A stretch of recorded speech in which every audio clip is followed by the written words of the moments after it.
This is Tough Love, and go live with Alicia. No, thank you, Alicia, but I will not be going live with you just right now. That's not a slight at you, but it's we've got a lot to get through. But what Tough Love is all about. Matthias, what is Tough Love all about? I'll answer for you. It's about basically kicking your excuses in the a-hole and absolutely slamming them down and making sure that we just crush them. Because here's what I know. When it comes to coaching, I do like to coach. I am not, some people call me a coach. I don't know if I'm a coach or if I'm a person or if I'm a real human being. I prefer to be going by the label Santa Claus. I deliver gifts of all shapes and sizes. But what Tough Love is all about is you helping me help you identify what your excuses are. What are the things that are holding you back? What are your biggest questions? What are your biggest reasons, your biggest obstacles not to do things? And then basically I'm going to smash them. I'm going to smash them pretty hard. I'm going to smash them pretty fast. My goal here is not to be abusive. That is not my goal. Because sometimes, we call this dropping the hammer in coaching. And sometimes when people drop the hammer, they become a little bit addicted to it. I used to work with a guy that used to do it a lot. And, some people do it from a place of ego. And this guy was very strong on that. And I'm not trying to, say that it's a bad thing, but it is when it comes from the wrong place. And so I want you to have an opportunity to have someone give you some very direct, very brunt. Brunt is like brutal and blunt together. Very brunt feedback on how to basically get your shit together. So let me know what your issues are. Let me know what your excuses are, what your bottlenecks are, and we're going to get into it.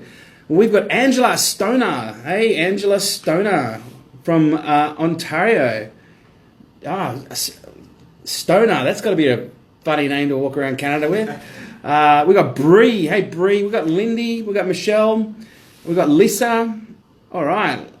I got a 16-month-old and a 4-month-old. Wow, we've got lots of good stuff. Steve Isaac. All right. Your ego is not your amigo. Stephanie is right on that. All right. Hey, Kobe. All right, Matthias. Let's make sure we get through as many as possible today. So the first one is Lindy Haynes. How do I kick doubt in the butt? Doubting myself and what I do. To me, Lindy, doubt is often rooted in confidence, which can be said it's rooted in self-worth and blah, blah, blah.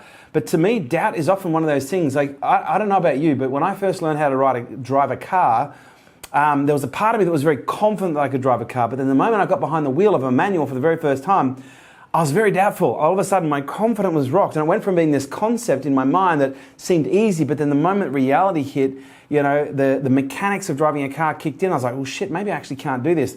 So to me, doubt is related to confidence. And that doesn't mean that it's a bad thing. It just means you've got to build confidence. And the way that you build confidence is by doing the things that in most cases are a lot easier for you to do, that enable you to get a level of flow, that enable you to get a level of freedom in knowing that you don't suck at everything. I think because one of the biggest challenges for most people is when they have doubt, they kind of allow the doubt to become pervasive, and that means that you start to doubt yourself in every situation. But to me, doubt is related to confidence, and it's really about having the confidence to do what it is that you need to do. And when it comes to having the confidence, you need to work on doing the things that in some cases are a little bit easy, and then slowly progressing up the challenges before you realize that you're doing things that were really hard that once upon a time you couldn't do at all.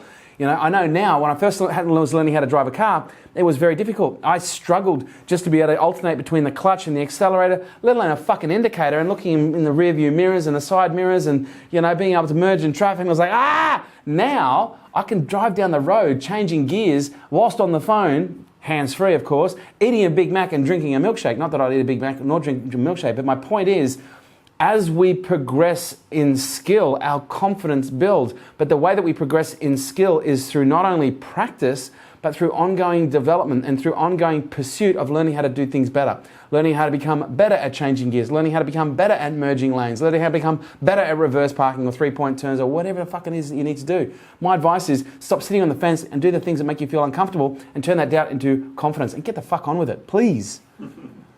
Wonderful. Give me something good, Matty. There's a lot of parents in here. Ooh. Hi, Mum. Do you want to go there? Sure. All right, so I don't think, this is from Talia Luis, I don't think I have anything to offer my 18-month-old. Wow. I love her with all my heart, but I feel like she deserves better. Do you know what every child deserves? To be loved like that. Honestly. Louise? Yeah, Natalia. Natalia? Talia Louise. Talia Louise. Talia, honestly, the greatest gift that you can give any child is the gift of love, acceptance, and a safe home environment. And look, regardless of where your struggles are, what I can tell you right now is, your children don't need you to have an abundance of money, although it does help in certain situations.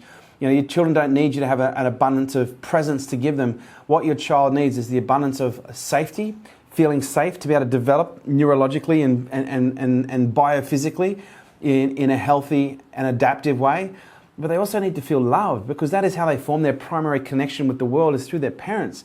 And if you're telling me, Talia, that you love your child more than anything else in the entire world, I couldn't think of a greater gift to give anyone.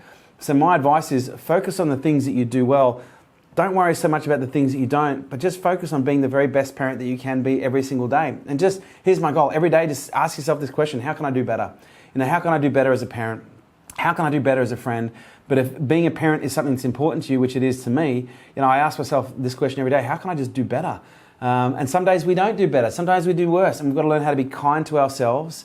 And we need to learn how to discipline ourselves how we would discipline our children. Because the worst thing that you could do when your child does something wrong is fucking, slap them around, yell at them, scream at them. Because ultimately what they're going to do is not only are they going to develop in a maladaptive way, both neurologically and biophysically, but they're going to become incredibly fearful of making mistakes. And there's nothing worse than becoming fearful of making mistakes, because it's the mistakes that are going to actually become the pathway that allows us to become free. And so we've got to, parent ourselves in some respects. And what I mean by that is when we make mistakes, instead of beating ourselves up or yelling at ourselves or slapping ourselves around, by doing that, the only thing that we do is we create this condition called fear of failure. And as a result, we start to stop trying because we don't want to fail. But what we don't realize is it's in the pursuit of failure that we learn the lessons that are required in order to become great. All failure is a feedback mechanism that tells us and identifies a skill, knowledge, or experience that is lacking, that is required in order to close that gap. But if you fear failing, you will prevent trying, so you won't fail, and that gap will never be closed, and you'll just sit there on one side of a ravine with this massive chasm between where you are and where you want to go, sit there wondering, I don't understand why I can't fucking close the gap. You can't close the gap because you're not failing. And the reason you're not failing is because every time you do something that doesn't go well, you beat yourself stupid. And as a result, you don't even try anymore, because who wants to fucking beat themselves up? Some people like that shit. Personally, I don't. My advice is start parenting yourself the same way you would parent your child. Good luck with that. Srimundla. Who? Srimundla. I am not able to convert leads, even though I'm making tons of calls. It would appear to me that you suck in the area of sales. And sales is the ability to turn leads into relationships, into transactions, which create revenue. And here's the thing. Sales is one of those things that I would have to say most people, like 99% of people, suck at sales because it is against all of your primordial drives, because sales in most situations is putting yourself in the firing line of rejection. Now, we're mammals, okay? And by being mammals, we hate being rejected. It's like one of the primordial avoidance systems. It's like, anytime rejection even comes up into our sphere as a potential, we move in the opposite direction because we perceive it as being consistently damaging, but potentially death, if it happens in a consistent way. And so most people suck at sales because of the level of fear that they have around this rejection, but it is oftentimes in the pursuit of rejection that you actually learn how to deal with rejection and become resilient, and then as a result, you become bulletproof and you become a great salesperson. If you're generating a ton of leads, first of all, congratulations. You're obviously doing something right, possibly listening to some of the advice and the information that you're learning out there. Hopefully some of it is from us. But what it tells me is you need to learn how to become better at the sales process. And the way to become better at the sales process is number one, through practice, but number two, through process. Because if you're practicing the wrong process, it doesn't matter how much you practice the wrong process, you ain't going to get any better at sales. But if you practice the right process, it's just a matter of fine-tuning and doing the work that's required over a period of time to tweak a little bit there, a little bit here in order to become better and better, in order for you to learn how to become a better salesperson. But my advice is just keep plowing away. But most importantly, find a process. We use a sales process called the Sales Matrix. We do teach that at our program called Nail It and Scale It, and also with our K2 Elites. We do talk a little bit about it at our event called Fast Growth Summit.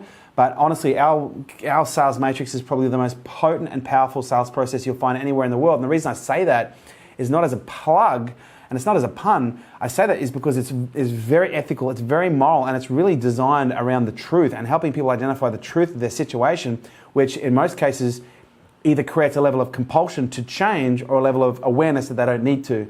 And so for me, it's really the importance of having the right process The process we use is called the Sales Matrix. As I said, we teach it at Nail and Scarlet, but you need to find the right process for you. My advice is find one. A great book that will help you in the pursuit of the right process is called Pitch Anything by Aaron Claff. Pitch, P-I-T-C-H, Anything by Aaron Claff. Check it out.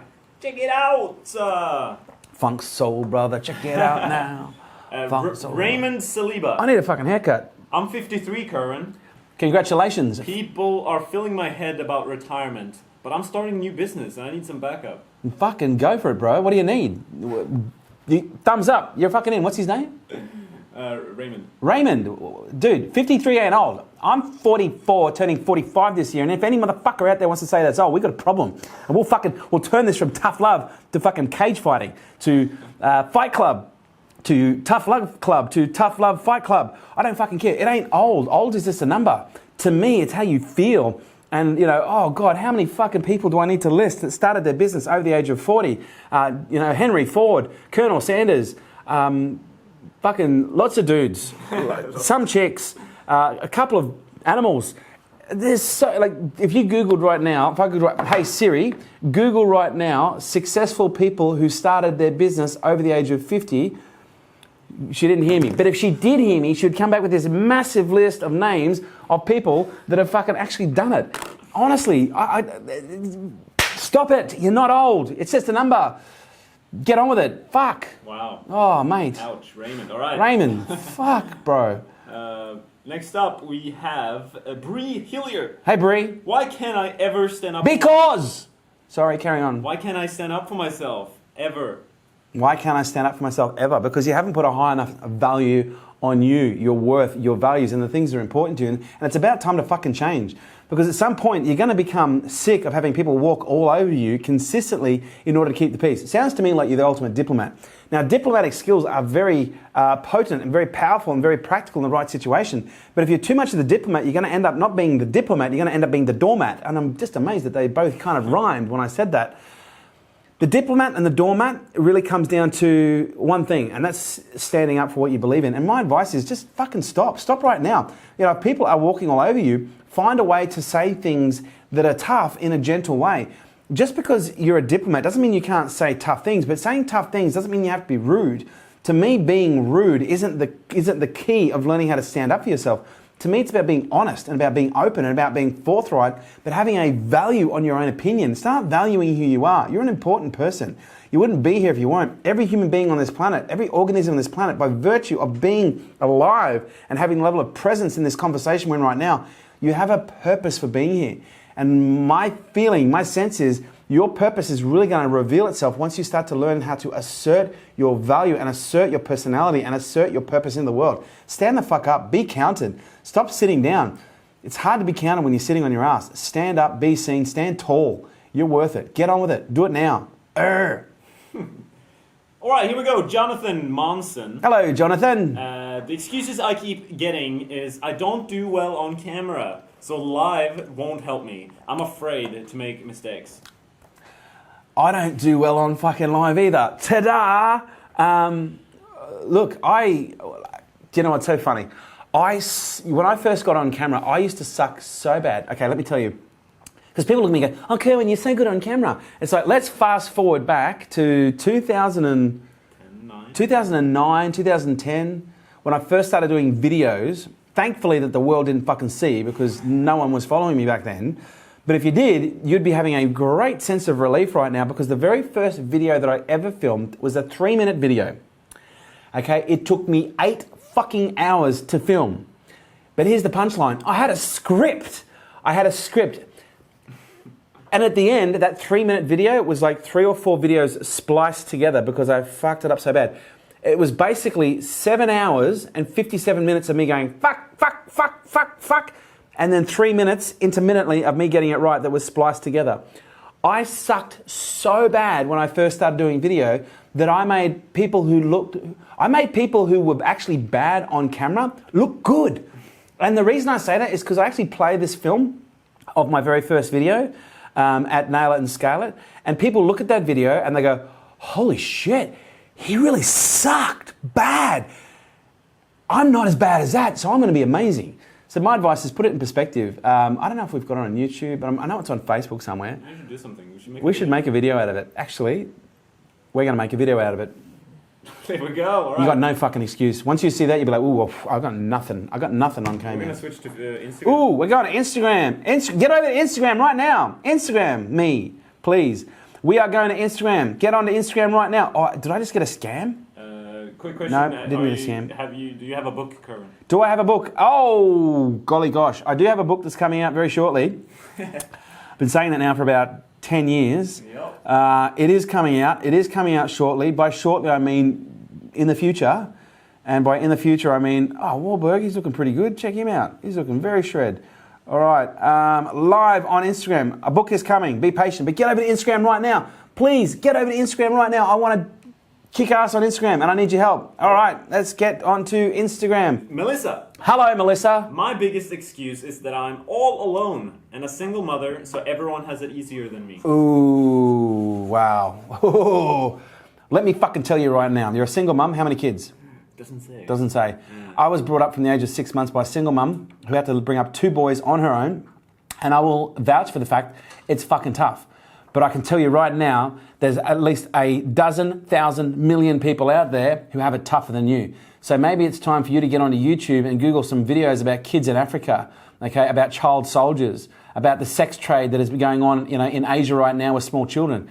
Your life is pretty fucking good. Let's put it into perspective. The only reason you think your life is so bad is because you're on Insta fucking comparison and you're comparing your life to those of the lives of people on Instagram who are putting out this big fucking show that life is all grand and everything's all glory. It ain't that way. Life is tough. Only 2 days ago, I was literally on the verge of having a meltdown myself because I'm a single dad. I got my son full time at the moment. Okay, my ex-wife is away, doing some stuff for her. I'm doing the cooking, I'm doing the cleaning, I'm doing the lunches, I'm doing fucking everything right now, cleaning the house, and I'll tell you, it's fucking tough. Okay, I'll get a cleaner in once a week for 90 minutes. Ooh, he gets a cleaner. But everything else I have to do, I'm maintaining, I'm doing the school runs, drop-offs, pickups, everything. I know how fucking hard it is, but I'm also running a massive business at scale.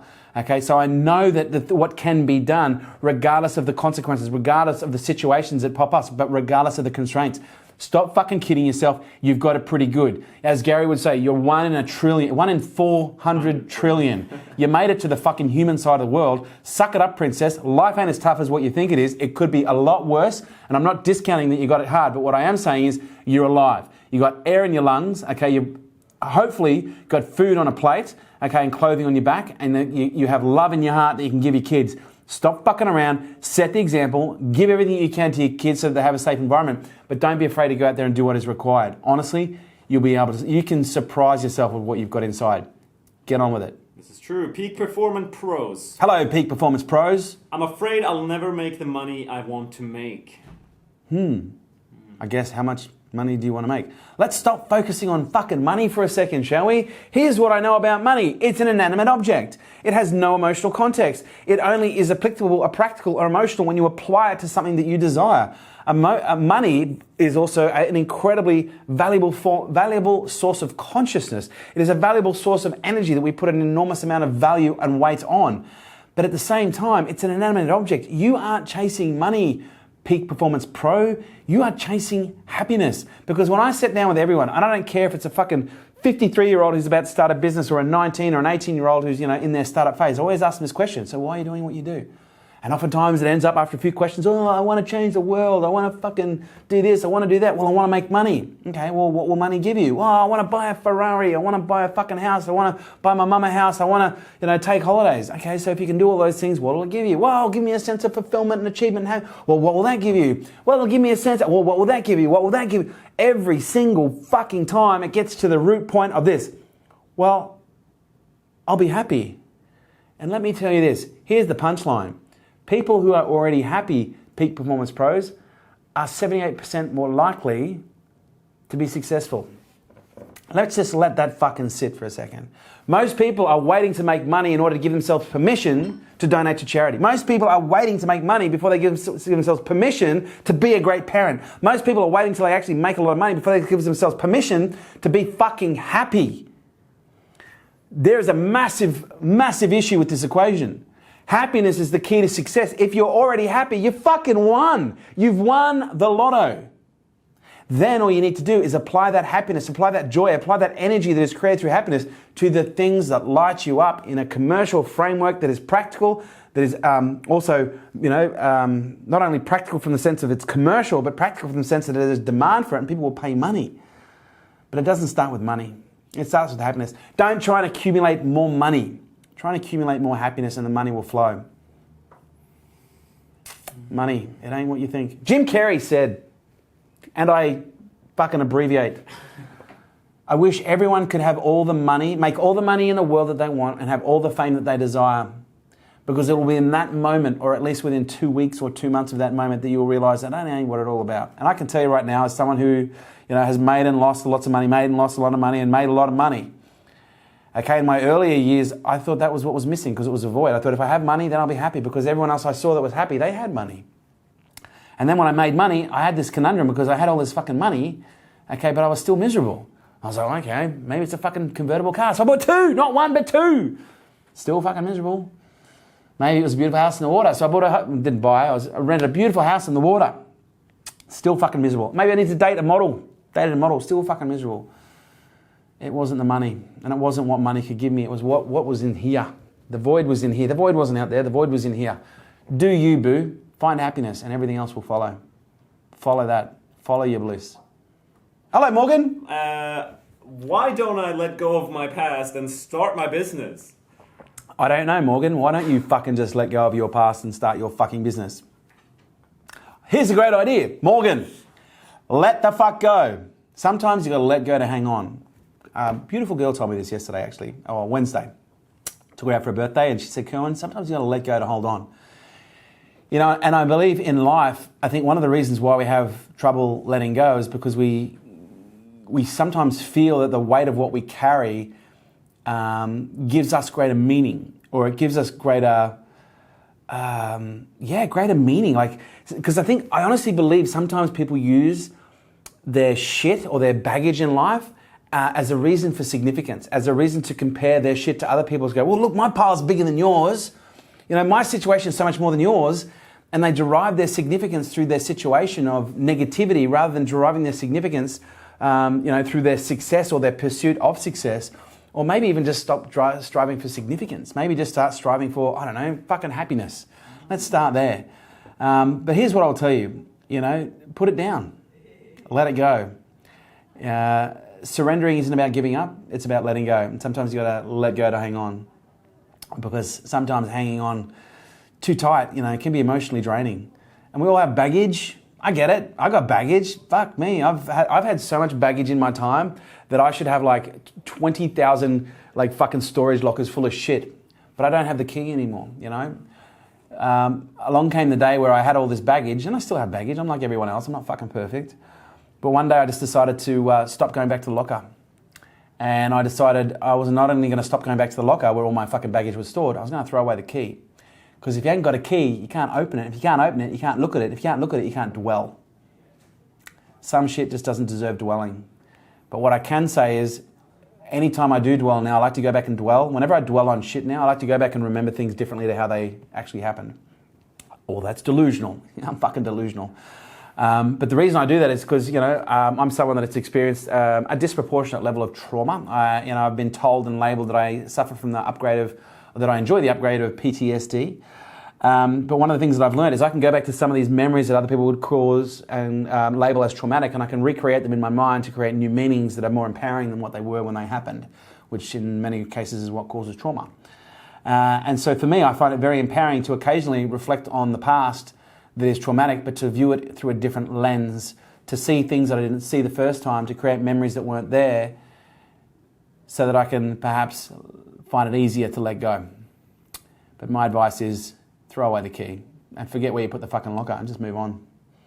And that, ladies and gentlemen, is tough love. And if you don't like it, fuck off. I'm just kidding, don't fuck off. That's rude. Oh, was that a love heart? Oh, it was almost on my nipple. Oh, there's a love heart on my nipple. Have a great weekend, ladies and gentlemen. My name is Kerwin Ray. Today is Friday. What day did Friday? What Friday the what? 20. Friday the 22nd. It's not Friday the 13th. So don't worry. You can go home, you can go to bed. Enjoy the supermoon. Get your crystals out there, although it's a little bit late for that. Set your intentions. But most importantly, be kind to one another. Life is better when you're kind. Okay? And say hi to your mum for me. Big love. Till next time. Bye-bye now.